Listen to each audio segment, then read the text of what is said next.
I never thought I'd be the type to throw a massive party for something like a wedding anniversary, but here we were, James and I, gearing up to celebrate 15 years together. Our story wasn't one for the fairy tales, but it was ours, filled with ups and downs, laughter, and the occasional shouting match over who forgot to take out the trash. Our anniversary was shaping up to be a bash, like no other. We decided on a theme that was a bit out there. Think vibrant, loud, and in your face, just like the love we had for each other.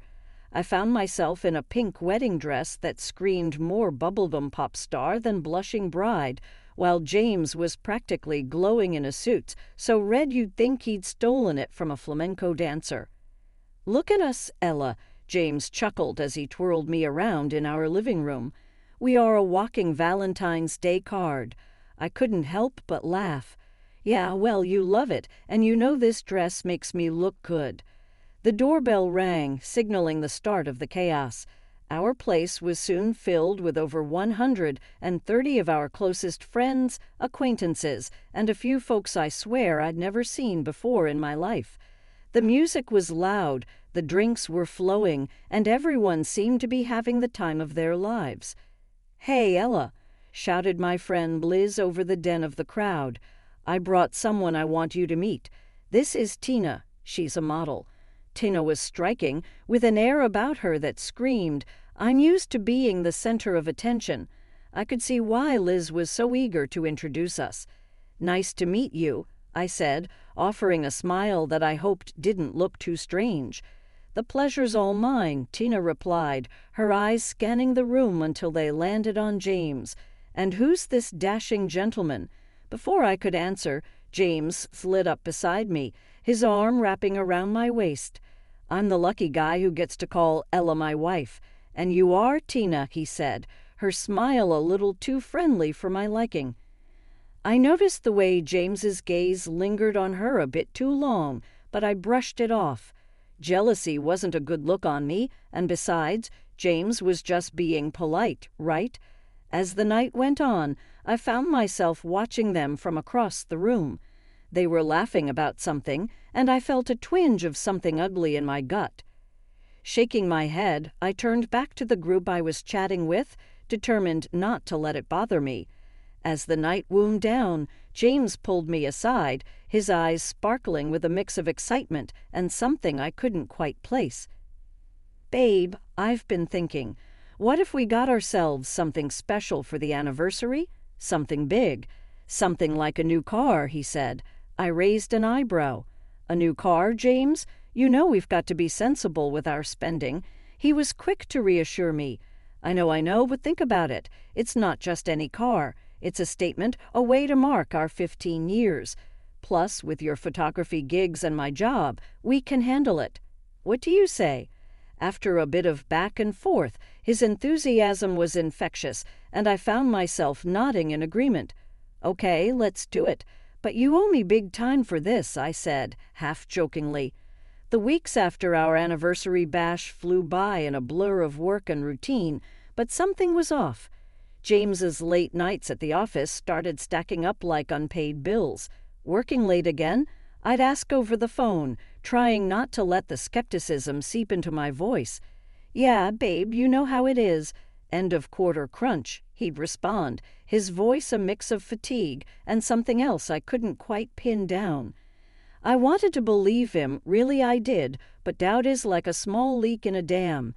Ignore it, and before you know it, you're underwater. One evening, as I was putting away laundry, I found a receipt in the pocket of James's jacket. It was for a pair of earrings, the kind that you don't buy on a whim unless you're feeling particularly generous or guilty. My heart sank, but I shoved the receipt into my pocket, deciding to confront James about it later. When he finally came home, the clock had already given up on waiting and settled into the early hours of the morning. I was sitting at the kitchen table, the receipt lying between us like a challenge. "Care to explain this?" I asked, my voice steady but my hands betraying me with their tremble. James looked at the receipt, then at me, his expression a mix of confusion and alarm. "Oh, that. It's a surprise for you." Yeah, a surprise, he stammered, his usual smooth talk failing him. A surprise, I echoed the word, tasting bitterness. And you thought the best way to surprise me was to leave the receipt where I find it. He ran a hand through his hair, a sign I'd come to recognize as him gearing up to smooth things over. Babe, I wanted to get you something special, to make up for all the late nights. I was going to surprise you this weekend. I wanted to melt, to let his words wash over me and erase the doubt, but the nagging voice in my head wasn't having it. James, you think a pair of earrings can make up for the fact that you're practically a ghost around here? What's really going on? James sighed, the weight of the conversation pulling him down into the chair opposite me. Ella, I swear there's nothing going on. Work's just been a nightmare, and I thought a nice gift would show you how much I appreciate you sticking by me. I studied him, searching his face for the truth. Part of me screamed to dive into the fight, to push until the dam broke. But another part, the part that remembered all the years of love and laughter, urged caution. Okay, James, I'll let it go, but just know I'm not blind. If there's something you're not telling me, it's going to come out sooner or later. James reached across the table, taking my hands in his. There's nothing, Ella, I promise. Just work being a pain in the ass, and you're right, I could have thought the surprise through a bit better. The next day, I found myself watching James, looking for signs that I'd either been right to worry or foolish to doubt. He was his usual self, affectionate and slightly annoying in the way that had first drawn me to him. But every time his phone buzzed or he laughed a little too loudly at a text, I felt that twinge of doubt again. Who's that keeping you so entertained? I asked during dinner, trying to keep my tone light and teasing. Just some guy from work, office banter, James replied, his smile not quite reaching his eyes. Must be some banter, I muttered, pushing my food around my plate. James put his phone down, his face serious. Ella, look at me. I love you. You're the only one. These late nights, the stress, it's all for us, for our future. Can you just trust me on this? I'm trying, James. I really am. But it's hard when it feels like you're miles away, even when you're right here. Coming home to an empty house wasn't new. James's late returns had set a precedent. But this silence was different, oppressive, echoing off the walls with a cold finality that sent a chill down my spine. The usual clutter of James's daily life was gone. His shoes weren't tossed haphazardly by the door, his coat wasn't draped over the chair, and the faint scent of his cologne had vanished into thin air. Panic set in, an annoying, relentless beast that clawed at my chest. I called his phone, each ring slicing deeper into my hope. Then he picked up, and his voice, once the sound of comfort, was now a harbinger of dread. James, where the hell are you? What's going on? I demanded, my voice a mix of fear and anger. Ella, he began, his tone casual, almost nonchalant. I'm glad you called. Saves me the trouble of explaining later. Explaining what? My heart raced, each beat a loud drum against my rib cage. I'm leaving Ella. I've left, actually. Do you remember Tina? I fell in love with her, like a boy. It's better this way. His words were a punch to the gut, leaving me gasping for air. Better? You think destroying our life is better? He sighed, a sound of irritation rather than remorse. Don't make this harder than it needs to be, Ella. It's done. I'm with her now. She's pregnant. The world tilted, a sickening spin that had me reaching for the back of a chair. And you think that justifies this? What about us, James? What about everything we've built together? Ella, we've drifted apart. You know it as well as I do. This is just the final step. I've moved on. You should too. His coldness was a blade, each word twisting deeper. And what about our debts of $700 grand, the car, the house? You're just going to leave me with all that. There was a pause, a moment of silence that spoke volumes. I took the car. Consider it a parting gift. As for the rest, well, you'll figure it out. You always do. A parting gift. I echoed incredulity, painting my words. You cheat, you leave, and you steal from me, and that's your idea of a gift. Look, Ella, I didn't answer you to argue. Just take care of the paperwork, will you? Make it easy for both of us. The callousness in his voice was the final straw. Easy? You want easy, James. There's nothing easy about betrayal. You'll get what's coming to you, I promise that, he laughed, a sound so foreign and cruel. Always the dramatic one. Ella, take care of yourself. Goodbye. The line went dead, a stark end to 15 years of love, laughter, and shared dreams. I stood there, phone in hand, a storm of emotions raging within. Anger, betrayal, sorrow. They all melded into a fierce resolve. After James dropped that bomb on me and vanished, leaving nothing but his shadow and a pile of broken promises, I found myself staring at the divorce papers he left behind. They were just sitting there on the kitchen table, as if mocking me. With a heavy heart and hands that couldn't stop shaking, I signed them, took those papers to court like I was delivering my own heart in a box. That betrayal, it did something to me. I couldn't work, couldn't think straight. All I did was sit around, trapped in my own head with thoughts that ran in circles like rats in a maze.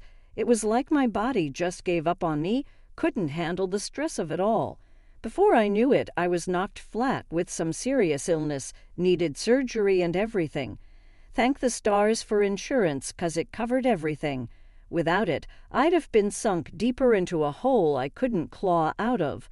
My folks, bless them, they didn't know at first, but when they found out, they came rushing over. Didn't matter that we hadn't been talking much or that they had their own pile of troubles. They just showed up. My mom and dad taking turns caring for me, making sure I ate something, and keeping the house from falling apart around me. When they found out what James had done, the air got thick with anger and worry, but they were there for me through and through. Can't believe that snake, my dad muttered one day, his voice low but filled with a fury I hadn't heard in years. Leaving you like this in such a mess. My mom, always the softer one, would just hold me close. We're here, baby. We're going to get through this together, she'd say, her words a balm on my broken heart. I was drowning in gratitude for them. Without their help, I don't know how I would have made it. Slowly, with their support, I started pulling myself out of that pit of despair, started feeling bits and pieces of myself knitting back together. It wasn't easy getting back to work. First day back, I remember standing outside, my hand on the door, taking deep breaths like I was about to dive underwater.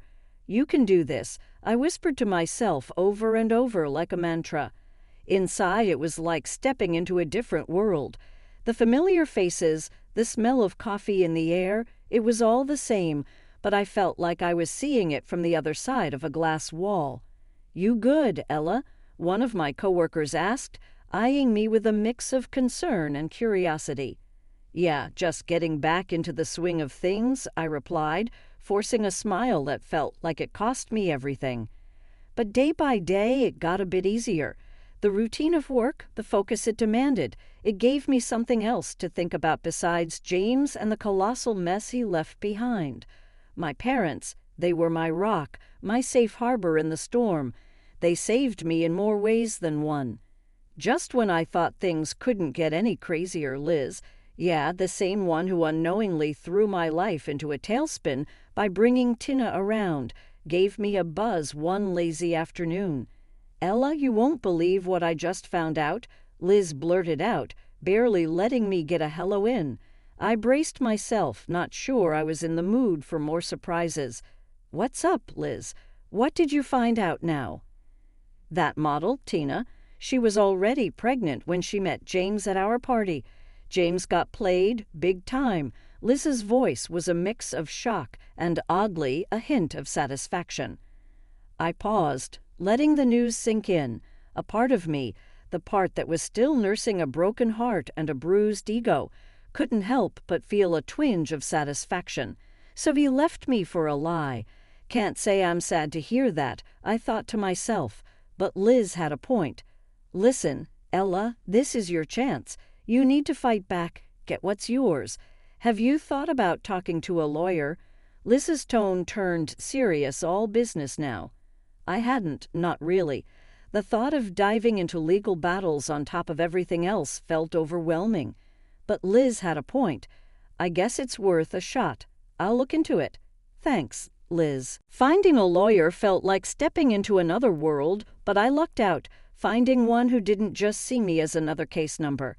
"So you're telling me the car, the one James took off in, it's in your name?" the lawyer asked, his eyebrows raised in what I read as a good sign. "Yeah, everything's in my name. The house, the car. I never thought he'd just bail on me like this." I explained, the reality of my situation settling in. "It's good. That makes things a lot simpler. You have every right to that car and the house. We can definitely work with this." The lawyer nodded, scribbling some notes. But it wasn't enough to know I'd won. As I sat there, the reality of my situation sinking in, a plan began to take shape. James thought he could append my life and ride off into the sunset with his mistress and my car. I don't think so. The day I walked into the police station, my heart was racing, but my resolve was ironclad. I never thought I'd file a report against James, but here I was, reporting the car he stole, the car that legally belonged to me. It felt surreal, like a scene from a movie I never wanted to star in. Yet there was a sense of righteousness in taking the step, a declaration that I wasn't going to be a victim of his selfishness any longer. Weeks passed in a blur after that. I found solace in my work and the support of my friends and family, slowly rebuilding the life James had tried to tear down. Then, out of the blue, my phone rang. Seeing James's name flash on the screen sent a jolt of surprise through me. "Ella, please, you have to help me." James's voice was frantic, a stark contrast to the cool detachment he'd shown during our last conversation. "Help you," I echoed, my voice cold. "Why on earth would I do that?" "I've been arrested, Ella, for stealing the car, your car. They're saying it's grand theft auto. You have to withdraw your claim, please. I'm begging you," he pleaded, desperation seeping through every word. The news hit me with a mix of shock and, I'll admit, a tinge of satisfaction. "You want me to bail you out after everything you've done?" I asked, incredulous. "Ella, I'm sorry. I know I messed up, but this is serious. I could go to jail." His voice broke. "That's the point, James. Actions have consequences. You chose to leave, to steal from me, and now you face the music," I replied, my decision firm. There was a pause, and I could almost hear him scrambling for words. "Ella, please, I didn't think it would come to this," he said, his voice breaking. "That's always been your problem, James. You never think things through," I said, the years of frustration and heartache boiling down to this moment of clarity. Before I hung up, there was one more thing I needed him to know. "Oh, and James, your precious Tina was already pregnant at our anniversary. Not with your child, but nice try. You played yourself." Silence, the kind that screams louder than words ever could. I knew I had him, the realization, the truth of his situation, and the lies he'd been living finally hitting home. James tried to speak, to respond, but nothing came out. I didn't need to hear his excuses or his apologies anymore. I had said my piece. The courtroom was chilly, a stark contrast to the heat of the emotions bubbling inside me. I sat there, back straight, heart pounding, as the judge flipped through the documents laid out before him. James sat across the room, his lawyer whispering in his ear, but the cocky assurance he once carried like a cloak had vanished. Now he looked smaller somehow, diminished. "Mrs. Carter, you brought forth charges of theft against Mr. James Carter, alleging he unlawfully took possession of a vehicle registered in your name. Is that correct?" the judge asked, his voice carrying through the silent courtroom. "Yes, Your Honor, that's correct," I replied, my voice steady despite the tremor I felt inside. James's lawyer stood up, a sleek man with a too-sharp suit and a too-smooth voice. Your Honor, Mr. Carter maintains that this was a misunderstanding. The vehicle in question was a family asset, and he believed he had every right to its use. The judge nodded, seemingly unimpressed. Mr. Carter, do you have any documents to prove your claim to the vehicle? James shifted uncomfortably in his seat. No, Your Honor, but nothing, he stammered before I could stop myself. The car was mine, registered in my name, paid for with my money. He took it without my consent. That's theft, I interjected, the room going quiet. The judge looked at me, then at James, his gaze lingering. It seems clear to me that Mrs. Carter has provided sufficient evidence to support her claim. Mr. Carter, your actions constitute theft.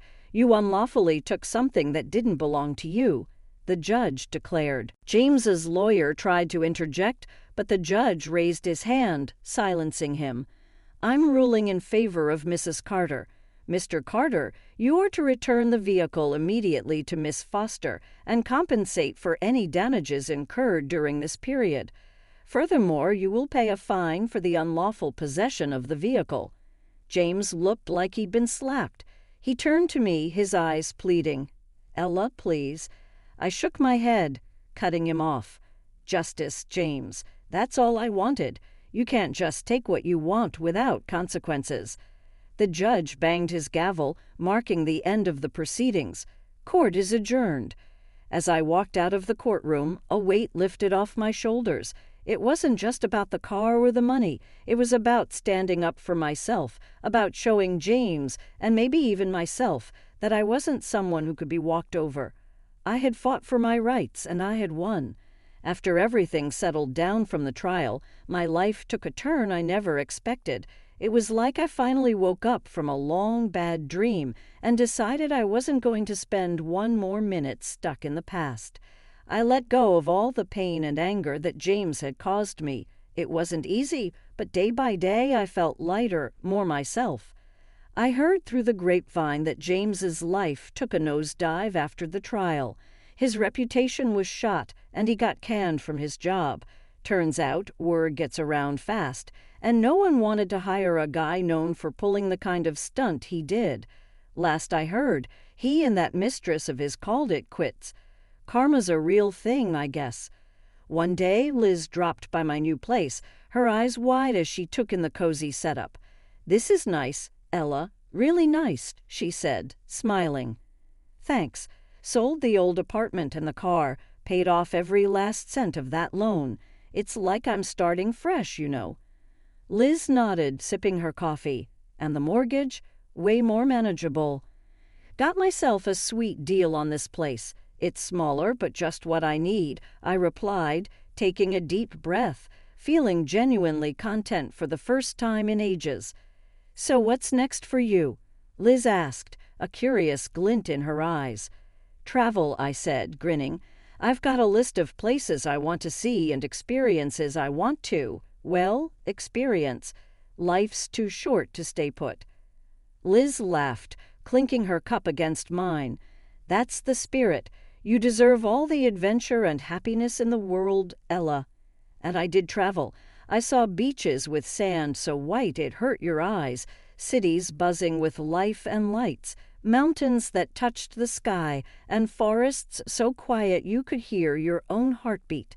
Each place I visited, I left a piece of the old me behind and found a bit of the new me waiting. During my travels, I'd often chat with fellow travelers, sharing stories and laughs. One evening, sitting around a fire on a beach somewhere I never thought I'd find myself, a guy with a kind smile and eyes full of stories asked me, "What's the biggest thing you've learned from all your travels?" I thought about it, the fire crackling, the waves whispering secrets to the shore. I learned that no matter how hard things get, there's always a way out, a path to something better. You just got to be brave enough to take the first step. He nodded. Sounds like you've been through a lot. I smiled, the stars reflecting in my eyes. Yeah, but look at me now, traveling the world, living my best life. Turns out, the toughest times really do lead to the best beginnings.